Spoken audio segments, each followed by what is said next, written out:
Muy buenas tardes a todos en este día 13 de mayo, fiesta de Nuestra Señora de Fátima, y os lo digo para que lo sepáis también, compartir con vosotros la alegría de que hoy eh, celebro 35 años de ordenación sacerdotal, razón por la cual estoy grabando esta sesión número 21 por la mañana para poderla emitir por la tarde, porque por la tarde estaré con mis compañeros de curso y me era imposible poderlo hacer en directo. Por tanto, no hay hoy posibilidad de ningún tipo de pregunta o de respuesta, pero bueno, eso siempre se puede hacer en sesiones, en próximas sesiones. La sesión 21, eh, la pregunta que vamos a abordar es solamente una pregunta, la pregunta 38. ¿Cuáles son las periferias de la injusticia? Es la última pregunta del capítulo cuarto. ¿eh? Estamos ya, por tanto, ante las puertas del último capítulo, el capítulo quinto, que es un capítulo muy importante, ¿no? Siempre se deja para el final lo mejor, ¿no?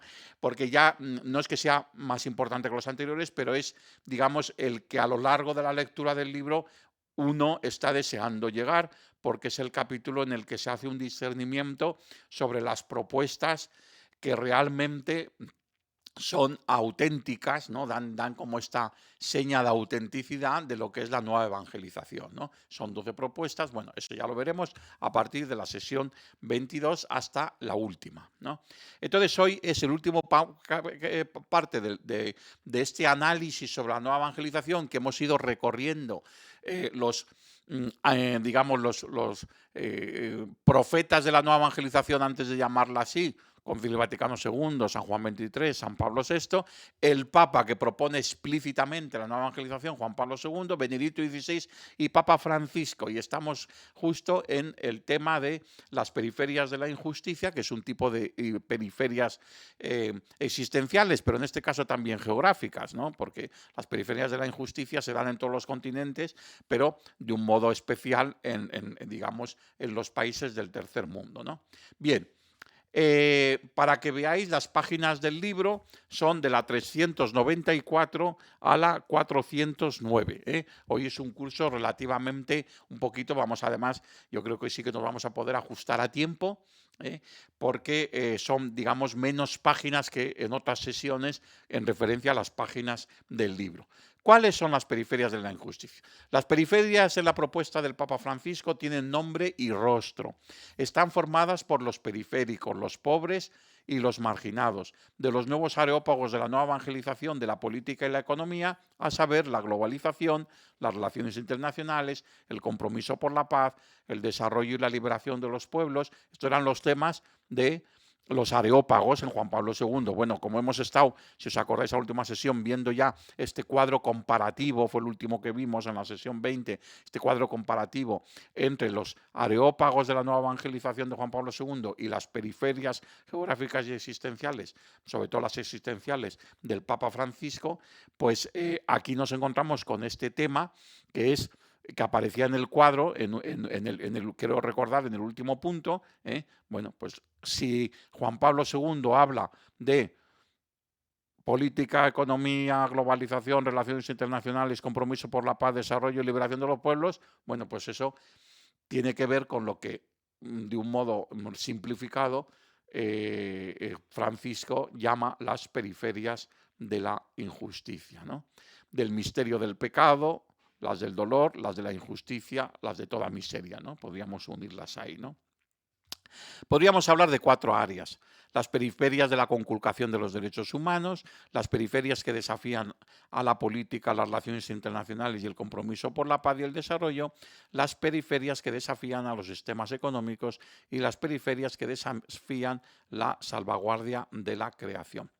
Proponemos únicamente un cuadro sintético, que es este que tenéis a la derecha, ¿no?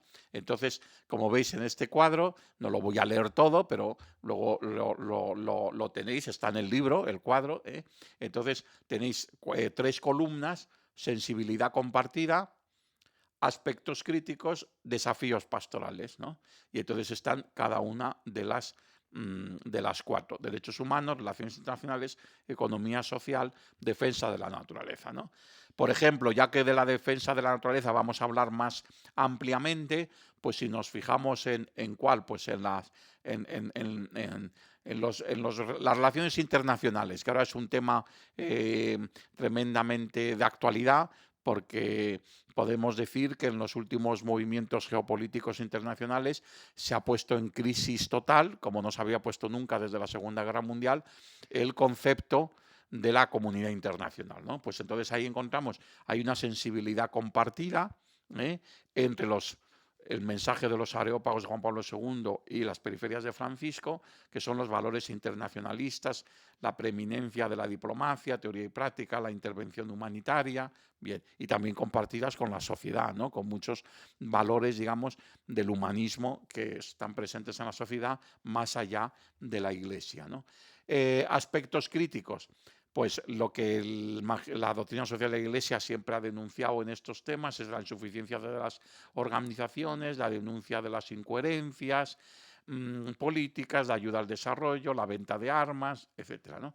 Los desafíos pastorales: prejuicio, anti-internacionalismo, prejuicio, antiglobalización, gobernanza mundial, nacionalismo. Bien, pues ahí encontramos que en los magisterios de los papas contemporáneos, de la doctrina social de la Iglesia, ¿no?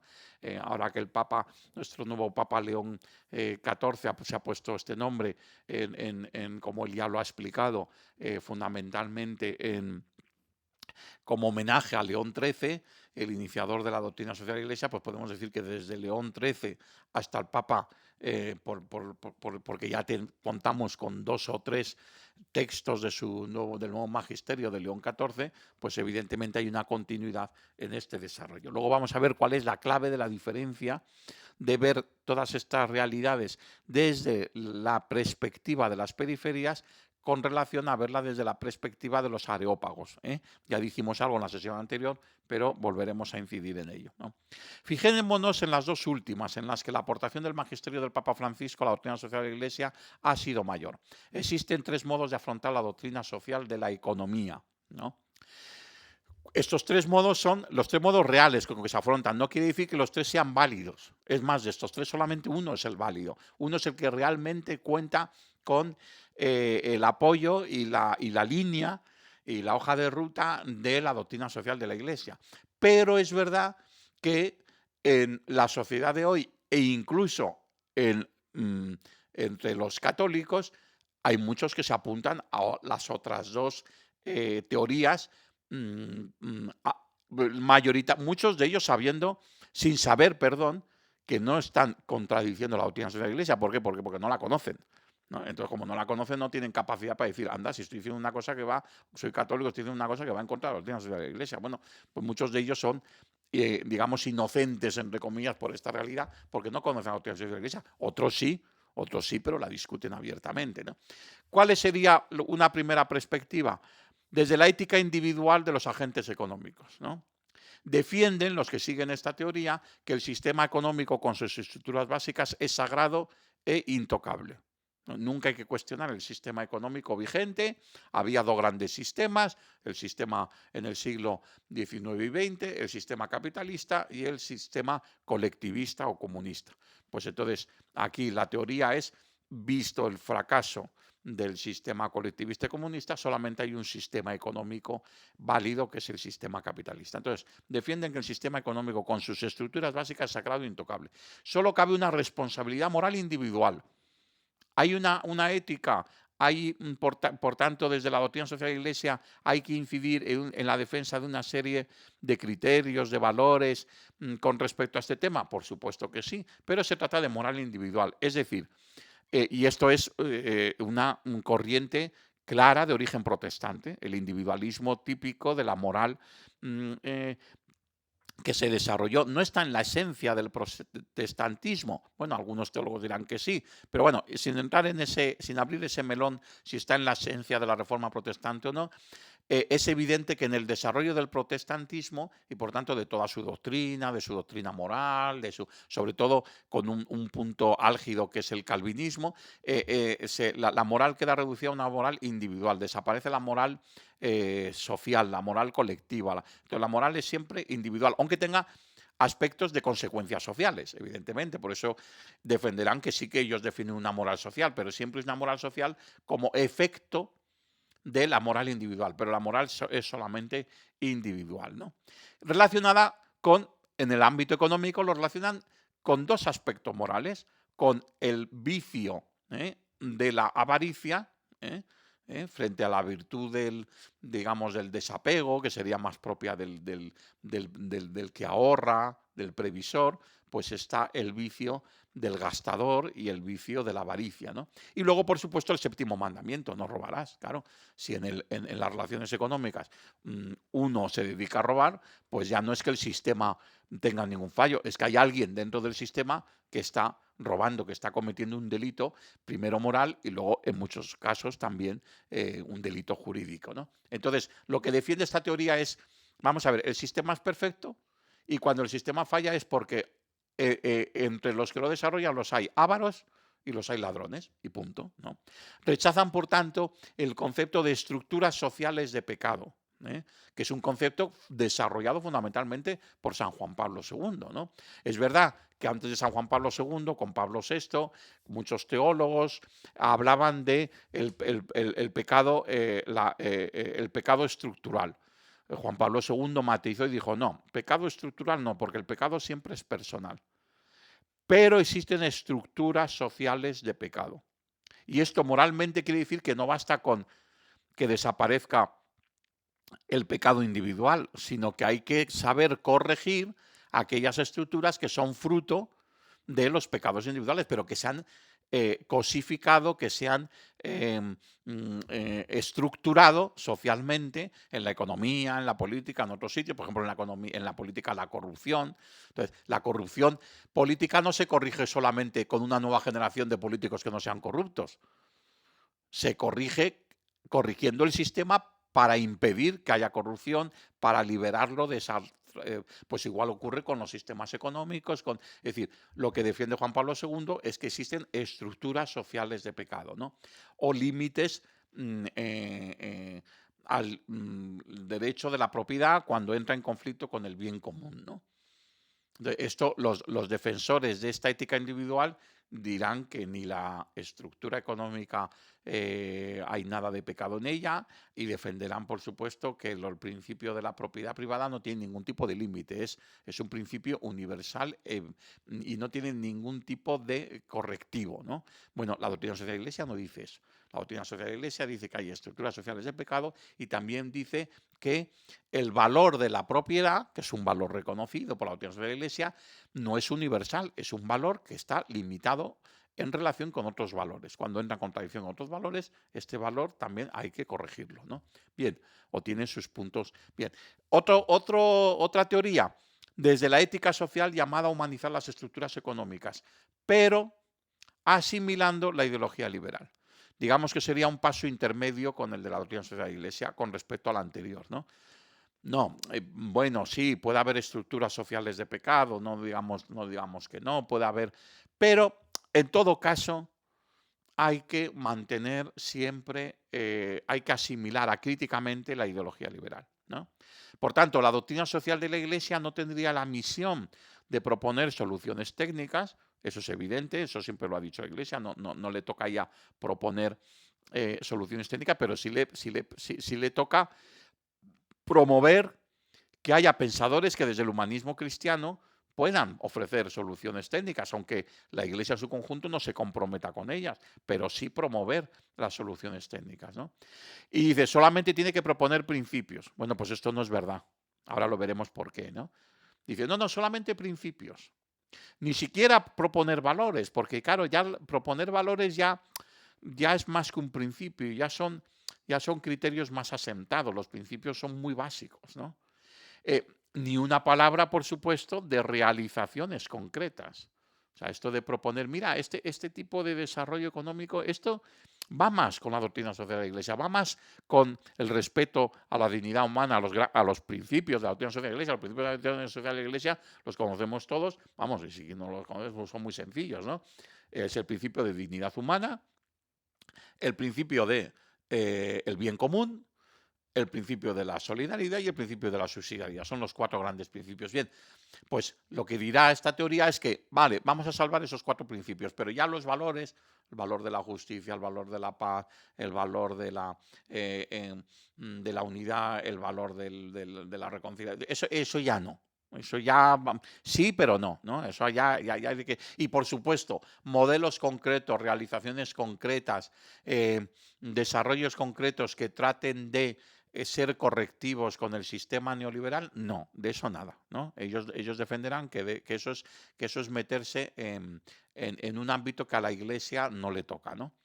Bueno, esta teoría es la defendida por no pocos centros de estudios católicos, y yo aquí acuso, con toda libertad, pues la libertad que me dan los hijos de Dios, no pongo nombres porque eso, poner nombres siempre supone pues hilar fino en hasta qué punto sí, hasta qué punto no. Pero desde luego existen no pocos centros de estudios católicos, y estoy hablando del ámbito, ya no estoy hablando del ámbito de las empresas o de la macroeconomía o la microeconomía, sino en el ámbito donde nos jugamos la doctrina, que es en el ámbito de la enseñanza de la economía.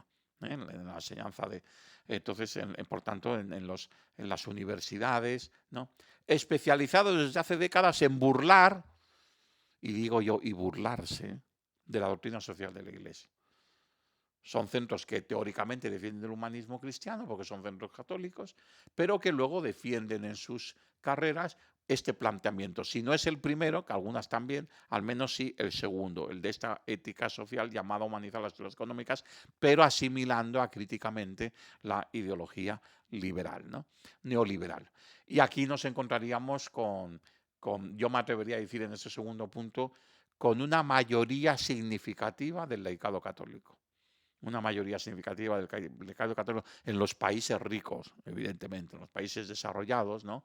Países europeos, en Estados Unidos, por supuesto, ¿no? Pues hay una mayoría de católicos que se apuntarían a este segundo punto, ¿no?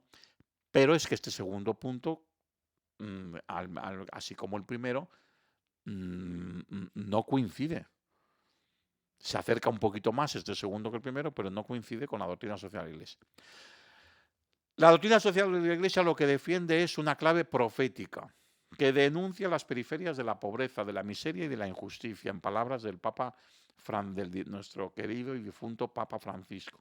Y desde la propuesta de una economía del bien común, uno de los 4 principios de la doctrina social de la Iglesia, o una economía de comunión, son los 2 términos que más se han utilizado, ¿no? Economía del bien común, economía de comunión, economía de Francisco, hay una asociación internacional de economistas que apuntándose, que queriendo desarrollar todo esto, pues la asociación ya se ha llamado la economía de Francisco, bien. Que por un lado, pero esto no es solo Francisco, ya lo vamos a ver, pero lo adelanto por si cae algún error. Francisco lo que hace es darle continuidad al magisterio desde León XIII hasta nuestros días sobre este tema. He leído yo algunas barbaridades en la prensa estos días con la elección de León XIV de interpretación a Juan Manuel de Prada, por ejemplo, ayer en ABC, una interpretación y algún otro, no sé si a Juan Manuel o era otro, no, era otro, a Juan Manuel era en otros temas, pero era otro pensador, no en el mundo, un personaje, bueno, para mí personalmente innombrable, no voy a nombrarlo en un curso mío, ¿no? Pero que tiene una columna en ABC y se atreve a decir que León XIII fue un defensor aférrimo del capitalismo, pero vamos, qué barbaridad. Qué barbaridad, se ha sido posiblemente el personaje en la historia del siglo XIX y XX que más daño ha hecho, o sea, que más crítico ha sido con el pensamiento capitalista. Bueno, pues no es solamente el Papa Francisco, es todo el magisterio de la doctrina social de la Iglesia desde León XIII hasta nuestros días, hasta León XIV, ¿no? ¿Qué defiende este principio, digamos, esta posición? Defiende que las limitaciones de la ley de la oferta y la demanda con respecto a la igualdad y la justicia no se solucionan solo con los correctivos jurídicos y sociales del poder político, que tienen que ponerse en marcha. Es decir, pero no es suficiente, ¿no? Esa sería un poco la teoría keynesiana. Evidentemente, la doctrina social de la Iglesia se acerca, no solamente se acerca, recoge el valor de todos los correctivos keynesianos al sistema del capitalismo puro de Adam Smith, ¿no? Se suma a esa corriente, pero no se queda ahí. No se queda ahí. Si se quedara en el keynesianismo, diría, bueno, pues que haya estructuras jurídicas y políticas que corrijan los desmanes del sistema. No, la doctrina social de la Iglesia dice, además de esto, hay que repensar el sistema, porque el sistema está herido en sus raíces, está herido en su esencia. Eso sería como curar, como que vendar una herida sin haberla curado del todo. No, el bicho está dentro, ¿no? ¿Eh? Mientras haya la infección, no hay curación y la infección está en el sistema. No basta solamente con curar o tratar de evitar los efectos desde este símil médico, pues lo que son los efectos nocivos, intentar curarlos, ¿no? ¿No? El diagnóstico tiene que ser a fondo. ¿eh? Entonces, bueno, pues esto es lo que defiende la doctrina social de la Iglesia, ¿no?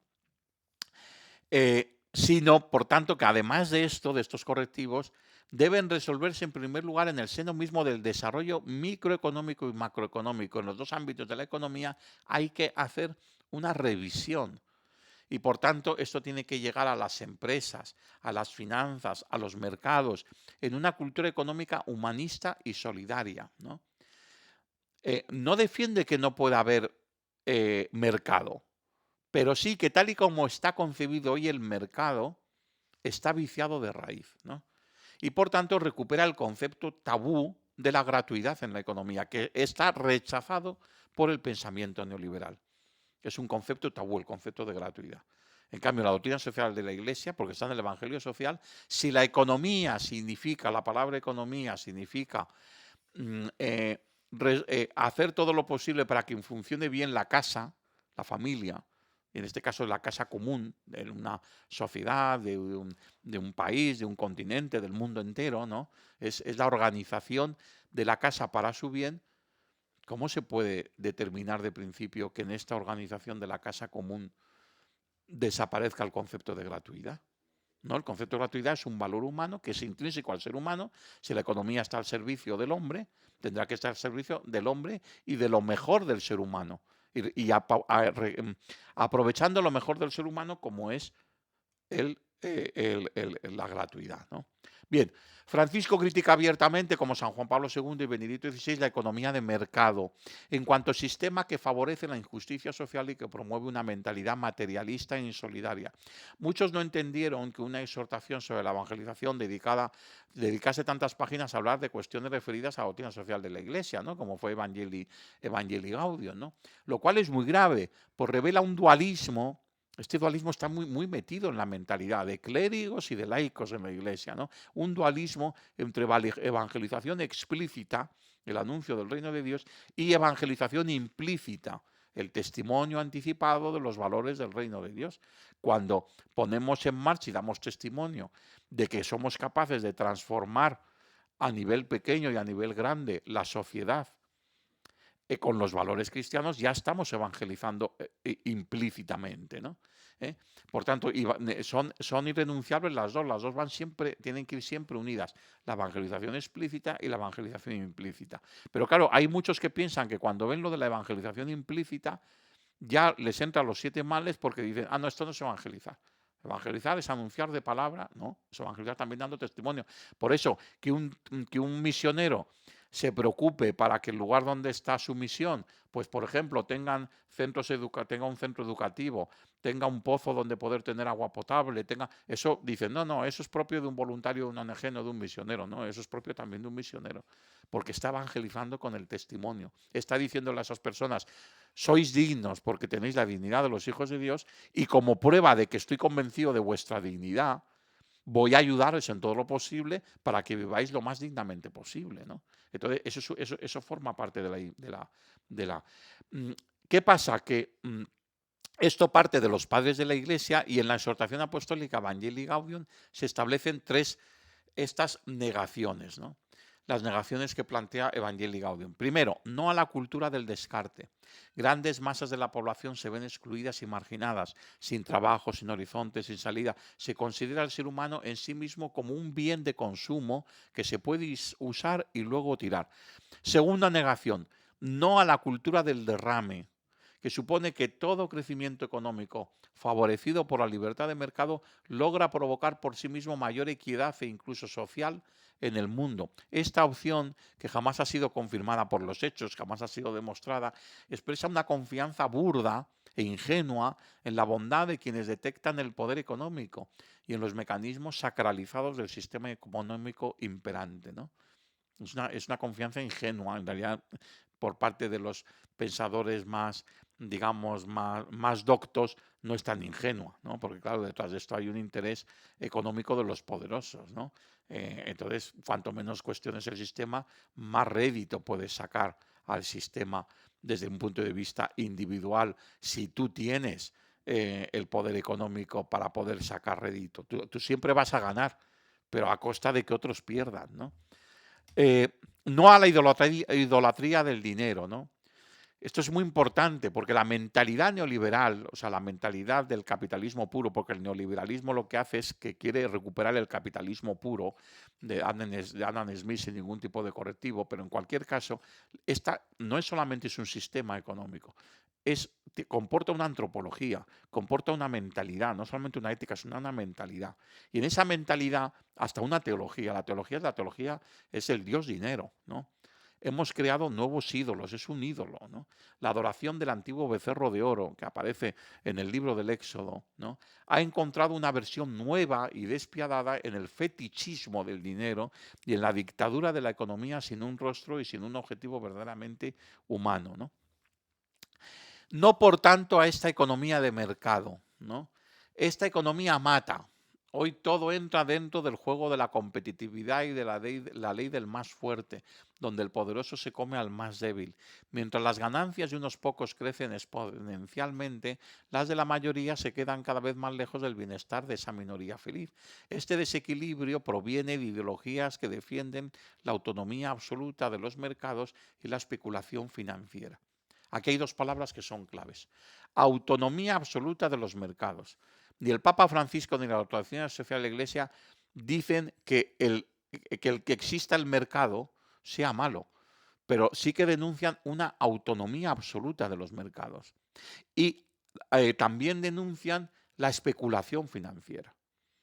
La especulación, ¿por qué? Porque la especulación financiera hace que existan dos tipos de ganancias económicas. La ganancia económica del trabajo, del sudor de la frente, y la ganancia económica de la especulación, de las bolsas. Eso no dice que no tengan que existir, pero que tiene que haber una ética ahí, porque si no hay una ética, ¿qué es lo que ha pasado? Bueno, las dos grandes crisis económicas mundiales han sido fruto de esto, de la especulación. La crisis económica de los años 30, que se vino abajo todo el sistema capitalista desde Estados Unidos, y la crisis también desde Estados Unidos y la crisis económica del año 2008. Las dos han sido por esta idolatrización de la especulación financiera, ¿no? Dice también el Papa Francisco en Evangelii Gaudium, urge corregir el sistema. No solamente poner pequeños parches, sino corregir el sistema. Ya no podemos confiar en las fuerzas ciegas y en la mano invisible del mercado, ¿eh? La mano invisible es la teoría de Adam Smith, ¿no? Del padre del capitalismo, y que es el gran pensador que recuperan, pues del siglo XIX, que recuperan los neoliberales hoy, ¿no? Que es pues, la teoría es que la única norma que tiene que haber en la economía es la norma de la ley de la oferta y la demanda, ¿no? Pues no, esa no puede ser la única norma, ¿no?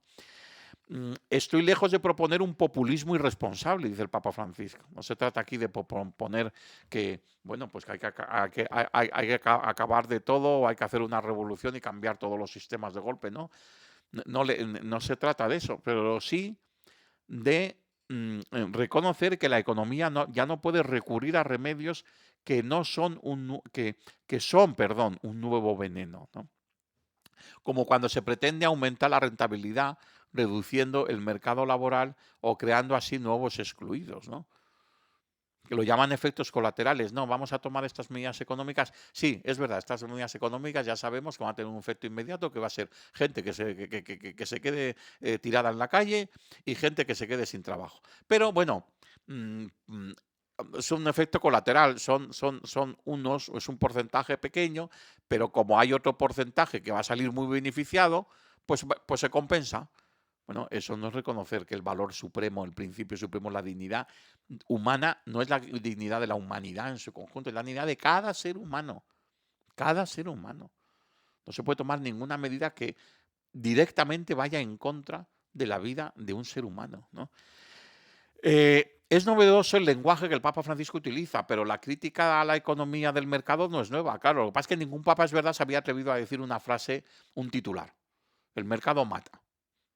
¿Eh? Sujeto y predicado, punto. El mercado mata. El sujeto y verbo, ya está. Pero, ¿acaso no han dicho eso mismo con otras palabras los anteriores? Lo que pasa es que él ha tenido ese arriesgarse, aun arriesgarse a no poner matices, que luego los pone, pero el titular lo deja. ¿Por qué? Porque es que si no, no nos entendemos. Es decir, si no parece que estamos explicando cosas que no llegan a la gente, que no las entiende, porque utilizamos un lenguaje críptico, político, económico, ya no teológico, sino político-económico, que no entiende la gente. ¿No? Hay que hablar con claridad. Y el Papa Francisco en esto utiliza un lenguaje muy claro. Pero lo que él está diciendo ya es una crítica que se inscribe en continuidad con el magisterio precedente desde León XIII. Lo que ocurre es que la propuesta del Papa Francisco se establece en el escenario de un enfrentamiento sin tregua entre el neoliberalismo acérrimo y la doctrina social de la Iglesia. En un escenario, el del siglo XXI, que es distinto a escenarios anteriores, ¿no? En el contexto del crecimiento del movimiento neoconservador católico, y su propuesta del catocapitalismo, ¿no? El catolicismo capitalista o el capitalismo católico, ¿no? Y son muy poderosos económica y políticamente los empeñados en darnos gato por liebre. ¿Qué gato por liebre? El gato de la supuesta bendición del capitalismo neoliberal por parte de los papas San Juan Pablo II y Benedicto XVI, que no es verdad, en contra de la visión crítica del Papa Francisco. Los enfrentan a ambos, ¿no? Por la liebre de esa novedad a la continuidad que no se debería poder escapar a ningún experto en la doctrina social de la Iglesia. Gato por liebre. El gato es el falso y la liebre es la verdad. La verdad es que hay una continuidad en este magisterio sobre la economía en todos los papas de León XIII. La mentira, el gato, es que el Papa Francisco dice lo contrario a lo que habían dicho Juan Pablo II y Benedicto XVI, ¿no? Y es un engaño. Pero claro, como la gente no se lee las encíclicas sociales ni se lee, pues esto se lo traga, ¿no? Incluso en los años más difíciles de su vida, como sacerdote y como obispo en un país comunista, Karol Wojtyła tuvo siempre muy claro, hablamos de esto en otro capítulo, ¿no? Tuvo siempre muy claro que la respuesta a la falta de libertades no se debía dar principalmente en el campo de la controversia política, sino en el de esa lucha por el alma de este mundo. Y esta lucha por el alma de este mundo no se realizaba solo ante el beligerante ateísmo bolchevique, sino ante el civilino ateísmo del individualismo capitalista. Estos son palabras literales de San Juan Pablo II. El civilismo ateísmo del individualismo capitalista. En todo su magisterio social fue contundente Juan Pablo II contra la mentalidad que traía y propiciaba el neoliberalismo. Por mucho que uno de los biógrafos del Papa polaco, George Weigel, posiblemente el que ha escrito la biografía más amplia, el editor le dio 10 años a gastos sin reserva para que escribiera la biografía de Juan Pablo II. Sí, pues yo he escrito una biografía de Juan Pablo II, me he leído la de Weigel 3 veces, aporta muchas cosas, muchos datos, porque es el que ha hecho una investigación más a fondo de su vida, de su infancia, Pero claro, cuando entra ya en el pontificado y entra en las cuestiones de su magisterio, ahí ves que la manipulación que hace en su biografía es brutal. Es una manipulación brutal. ¿eh? Ahí te vende gato por liebre de verdad, ¿no? Se ha empeñado en difundir lo contrario, todo este movimiento en el cual se inscribe Weibel, que lo tenéis el segundo en la foto. Primero está Karol Wojtyła, antes de ser papa, como arzobispo de Cracovia, y luego está el bueno del Weibel, ¿no? Como explica Massimo Borghesi, que es el tercero en la foto, un gran pensador italiano, filósofo italiano que ha estudiado a fondo todos estos temas y tiene unos libros interesantísimos, ¿no? Y que tengo digamos, la suerte, la alegría de conocer personalmente al profesor Borghesi, ¿no? Como él explica, precisamente Weibel, junto a Mitchell Novak, un gran periodista, ¿no? Un periodista muy reconocido en Estados Unidos, un columnista, ¿no?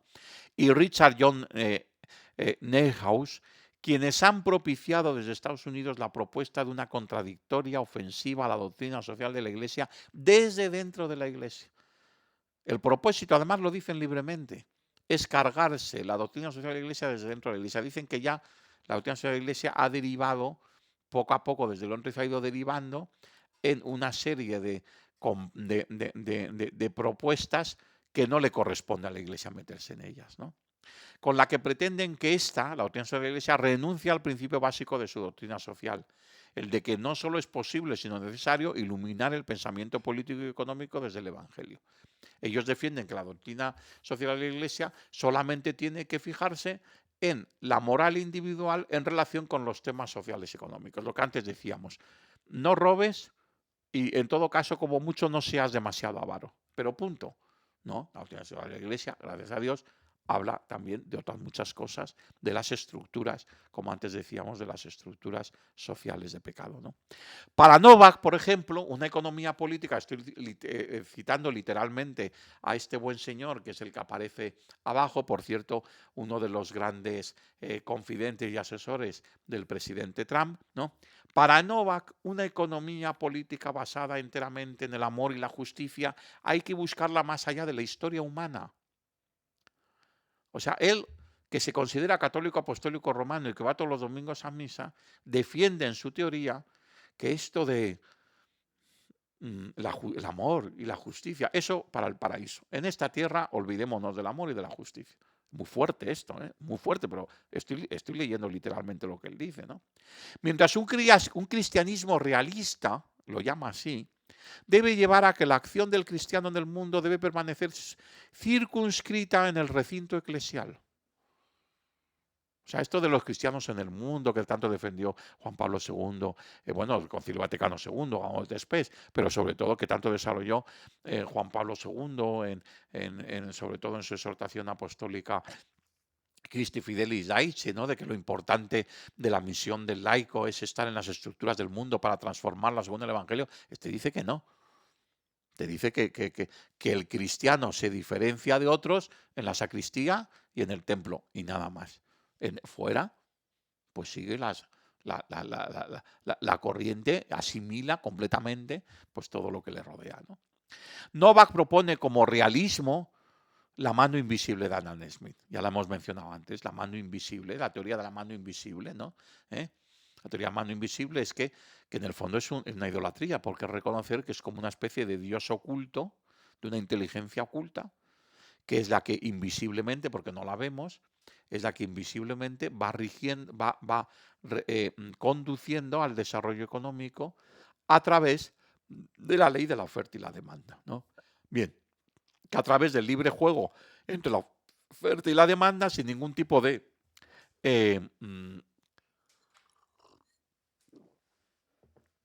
correctivo keynesiano, ¿no? Antes hemos referido al buen Nobel en economía Keynes, ¿no? Que fue el que empezó en los años 20 a cuestionar desde el punto de vista económico, ¿no?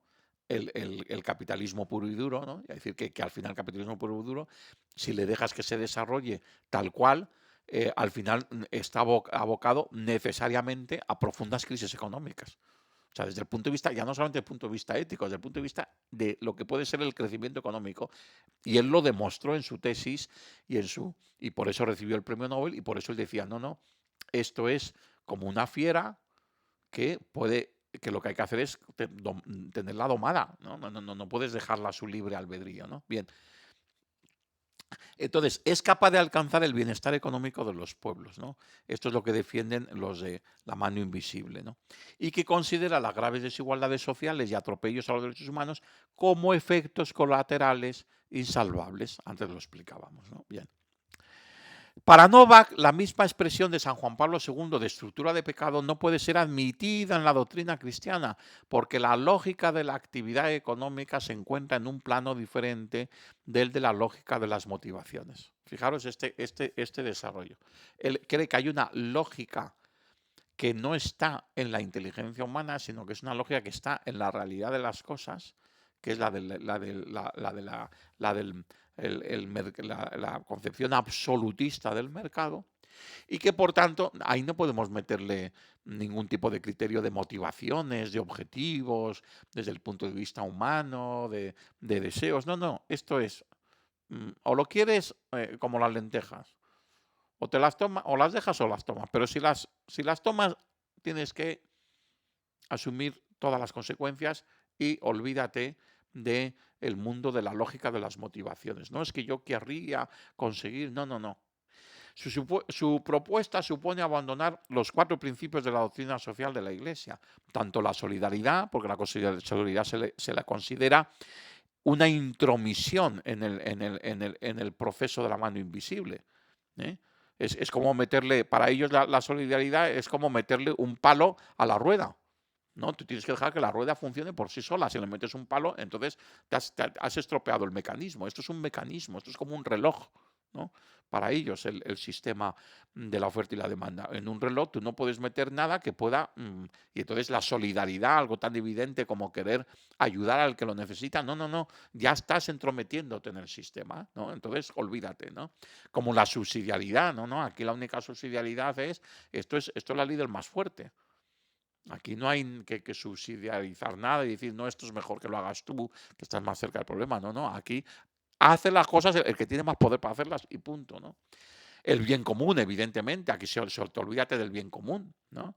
Porque ellos sí dirán que en definitiva el sistema llevará a un bienestar general, pero, pero no hay que buscar el bien común, hay que buscar el bien individual. ¿No? Y la mano invisible luego te llevará, si todos buscan el bien individual, a un cierto bien común, pero el principio del bien común como tal, como criterio no vale, ¿no? Y por eso, por supuesto, la primacía de la dignidad humana estorban, todos estos principios estorban a la mano invisible, porque las fluctuaciones del mercado, esto es muy interesante, las fluctuaciones del mercado no solo hacen intrínsecamente variables los valores bursátiles, que bajan, suben, sino también los valores morales. En el fondo, el relativismo, del que tanto habló Benedicto XVI, el relativismo es una consecuencia de la mentalidad neoliberal. Porque el relativismo, ¿qué es lo que hace? El relativismo nosiológico, no existe diferencia entre verdad y error, y luego en el relativismo ético no existe diferencia entre el bien y el mal. ¿Por qué hemos asumido en nuestra mentalidad occidental que no es tan importante esa diferencia, que es relativa la diferencia entre el bien y el mal? Pues el tema de la ley de la oferta y la demanda. Los valores están en el mercado. No, ahora este valor está de moda. Pues entonces hay que ponderarlo. ¿Por qué? Porque vende. Este valor vende y esto le sirve al político en una campaña electoral. No se fija en si lo que propone es bueno o malo, sino en si vende o no vende, en si hay gente que te va a comprar esa idea o no. Entonces las ideas, los valores están en el mercado, se venden y se compran. Y por tanto su valor depende de su valor en el mercado, su valor no en sí mismo. ¿No? Una cosa es buena o mala en sí misma, no en si hoy una encuesta me dice que hay gente que está más a favor o está más en contra. Eso es una copia directa de lo que es el mercado económico llevado al mercado de las ideas, ¿no? Por eso San Juan Pablo II reivindicaba ante la intransigencia del mercado la necesidad de reconocer la hipoteca social a la que están supeditados nuestros bienes y nuestras propiedades, remitiéndose a los escritos de los padres de la Iglesia a través del primer milenio cristiano, de los primeros 1000 años del cristianismo, ¿no? Como San Ambrosio y la doctrina vigorosa de Santo Tomás de Aquino. Y recordaba al Papa Pablo VI en su encíclica Populonium Progressio y Materis Magistra. Todo esto lo recordaba Juan Pablo II, se remitía para defender todo esto que estoy diciendo, de que no se puede aceptar de un modo acrítico el sistema capitalista. Él se remite a San Ambrosio, se remite a Santo Tomás de Aquino y se remite a Pablo VI en la encíclica Popularum Progressio y Materis Magistra, ¿no? Y dice Juan Pablo II: esta voz de la Iglesia, eco de la voz de la conciencia humana que no cesó de resonar a través de los siglos en medio de los más variados sistemas y condiciones socioculturales, merece y necesita ser escuchada también en nuestra época, cuando la riqueza creciente de unos pocos sigue paralela a la creciente miseria de las masas. Es entonces cuando adquiere carácter urgente la enseñanza de la Iglesia, según la cual sólo toda propiedad privada grava una hipoteca social. Esta teoría de la hipoteca social supuso una teoría de la doctrina social de la Iglesia del Papa San Juan Pablo II. Esto casi nadie lo cuenta. Yo lo cuento humildemente en mi biografía sobre Juan Pablo II. Supuso cismas. Hay todo un movimiento en Brasil, defensor de los terratenientes, movimiento católico pues de gente muy adinerada y que se salió de la Iglesia Católica cuando el Papa Juan Pablo II empezó a hablar de la hipoteca social.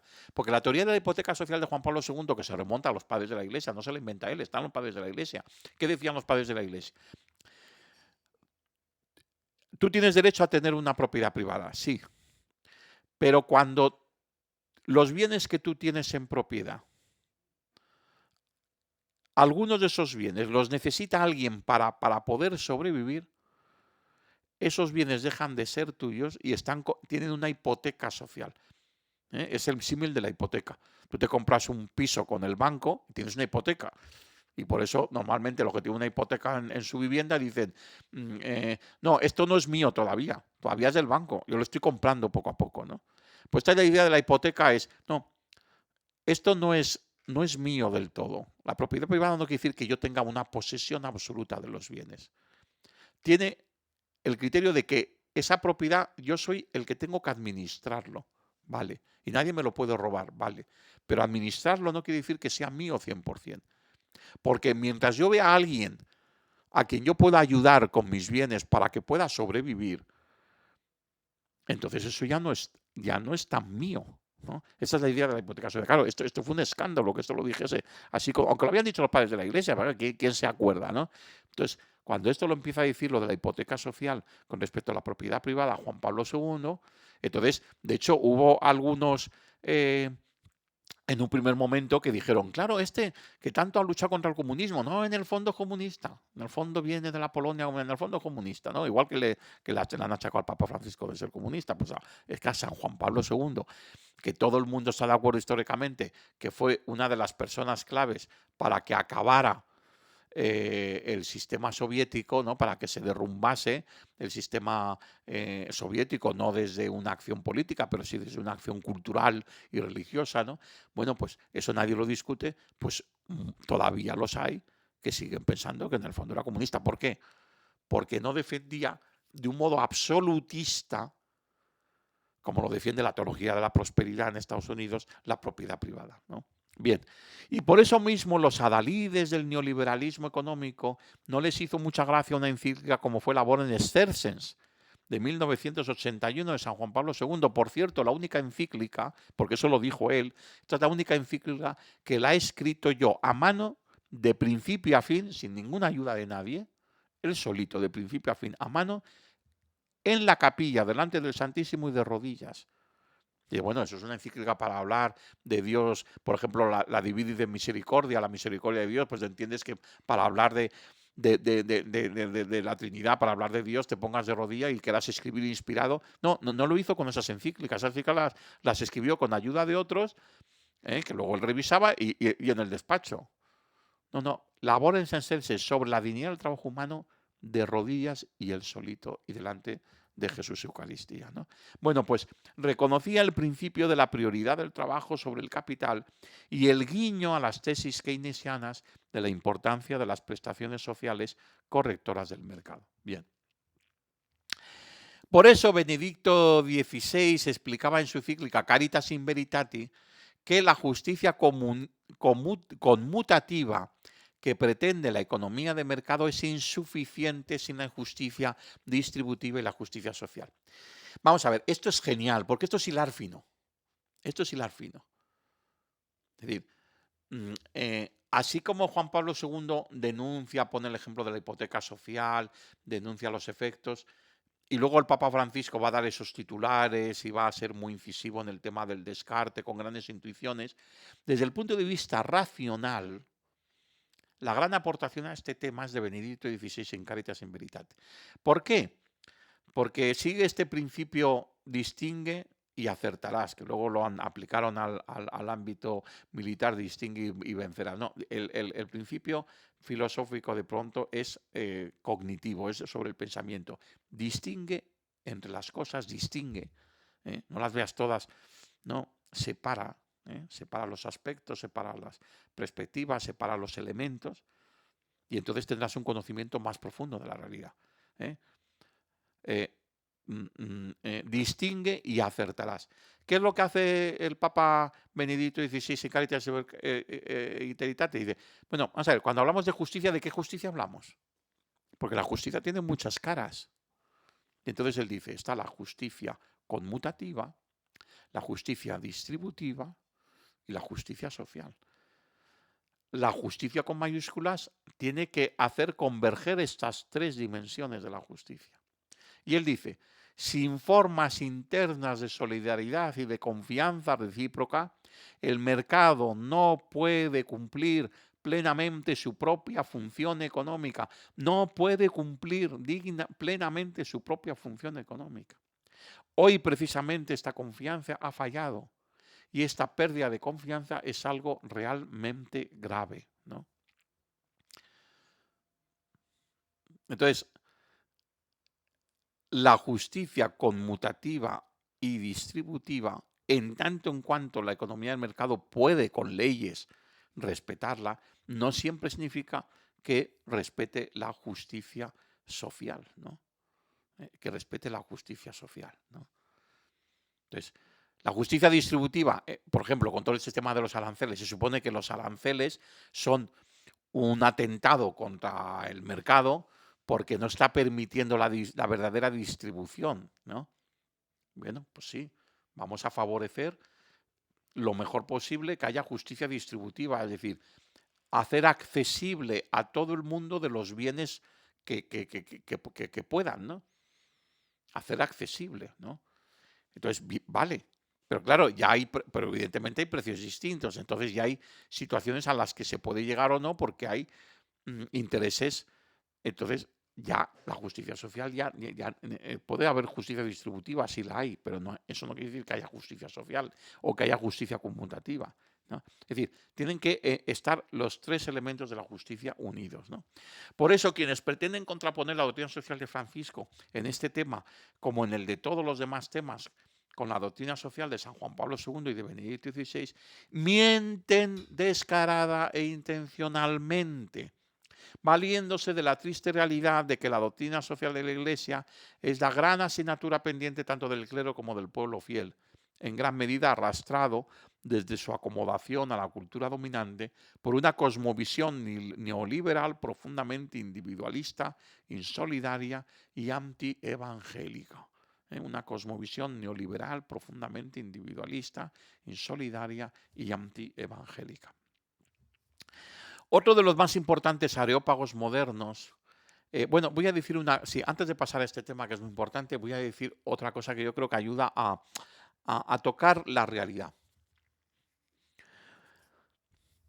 En Europa, porque en España ya esta distinción, bueno, existe, pero si nos vamos a Alemania, por ejemplo, con una gran cultura, digamos, de ideas políticas y económicas desde siempre, pero solo desde la Segunda Guerra Mundial, ¿no? Desde la democracia en Alemania, se identifican ideológicamente, desde el punto de vista también de la propuesta económica, se identifican ideológicamente Los socialistas, ya no el socialismo real, que es el comunismo, que no existe prácticamente allí, pero bueno, que en otros países como en España sí que existe, ¿no?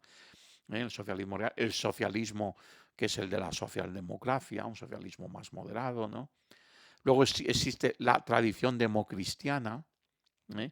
Que es la que, de algún modo, desde un punto de vista de que está ni de derechas ni de izquierdas, que ha buscado ese lugar del centro, ¿no?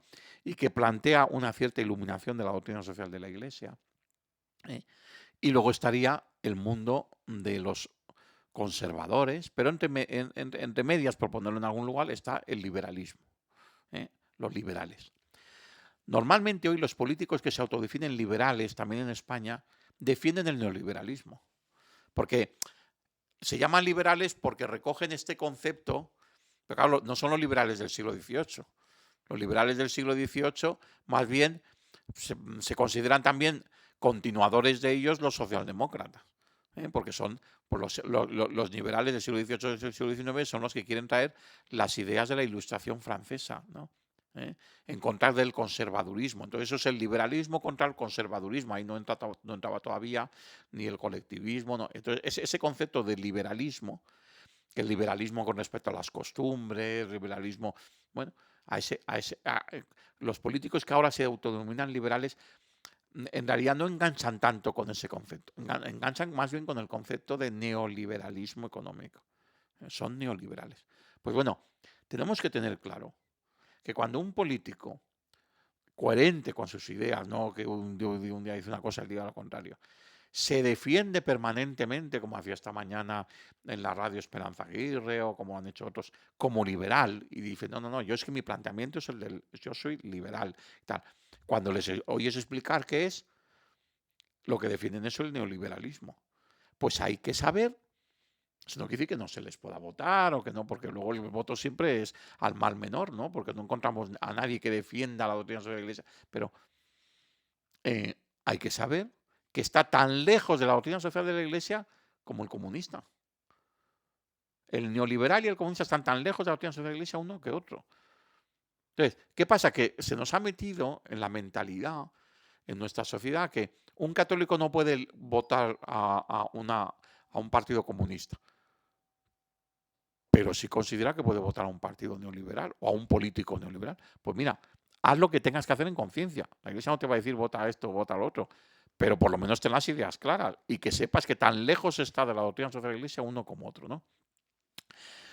Otro de los más importantes areópagos modernos señalados por San Juan Pablo II, sin mayor desarrollo tras su mención en Redentoris Missio de indiscutible gran importancia, para el Papa Francisco, aunque él ni siquiera lo mencione en la corta lista de las periferias, es el del maltrato a la creación, sin duda íntimamente unido al de las injusticias sociales, a sabiendas de que la encíclica del Papa Francisco Laudato Si no es una encíclica solo ecológica, sino una encíclica que conecta la crisis ecológica con la crisis antropológica y social, con gravísimas consecuencias en la suerte de los empobrecidos del mundo, ¿no?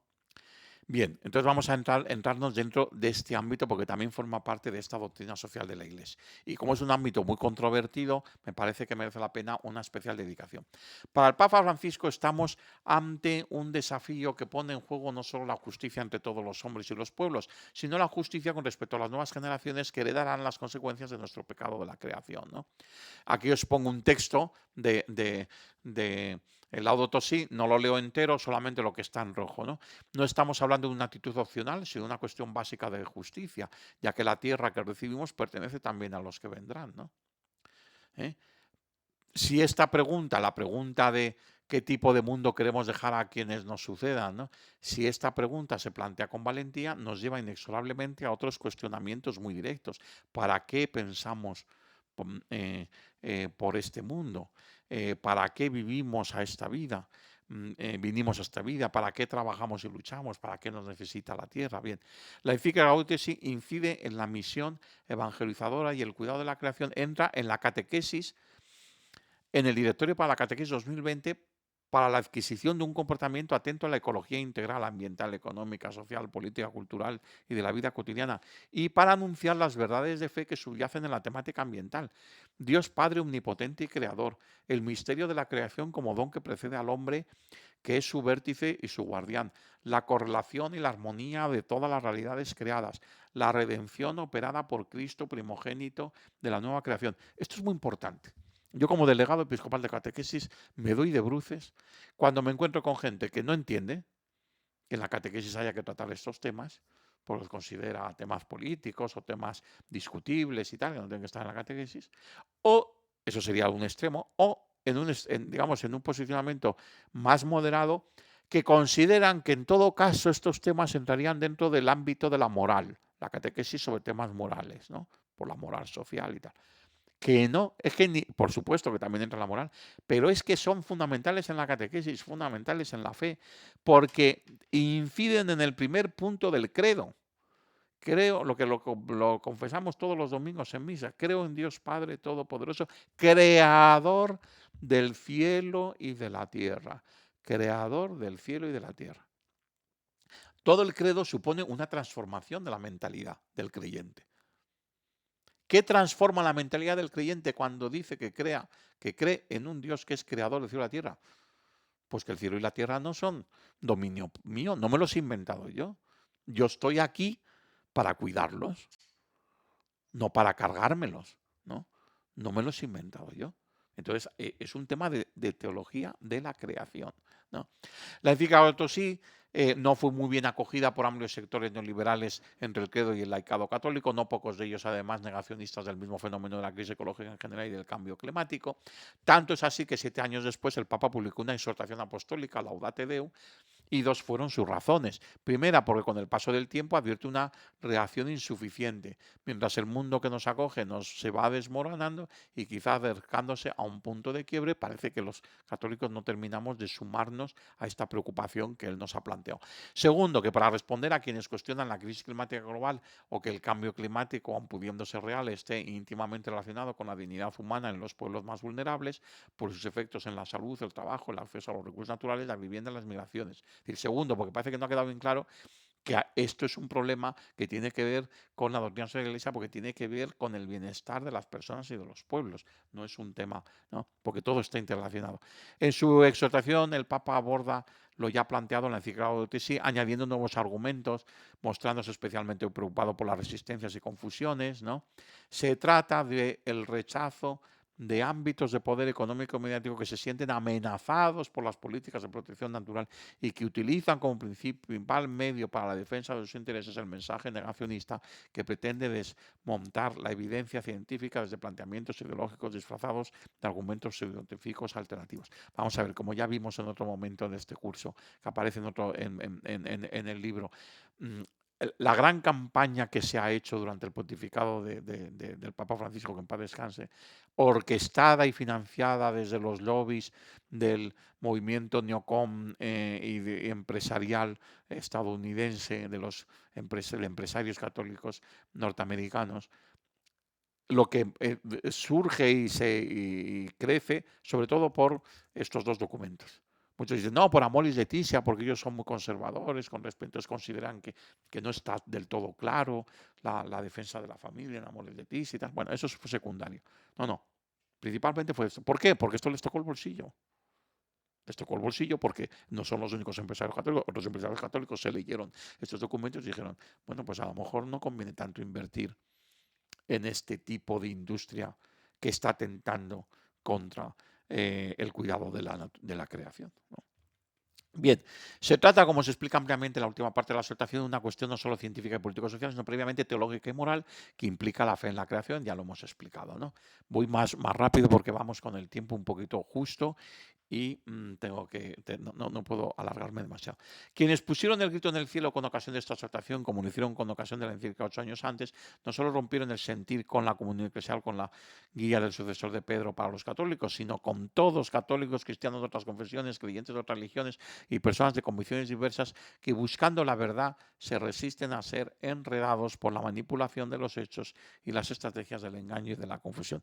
Uno de estos mensajes más destructivos consiste en decir que el Papa, con esos pronunciamientos de su magisterio, se entromete en el terreno que no le compete al tomar partido en el debate científico, como lo hicieron en su momento los teólogos que cuestionaron los descubrimientos de Galileo Galilei. Bueno, pues esto es mucho decir, no tiene nada que ver, ¿no? El argumento es falso, no solo porque el Papa en este caso se suma al avance y no al negacionismo científico, sino porque el Papa, lejos de jugar a científico, se fía de quienes advierten de la causa de gravísimas consecuencias, ¿no? Bien.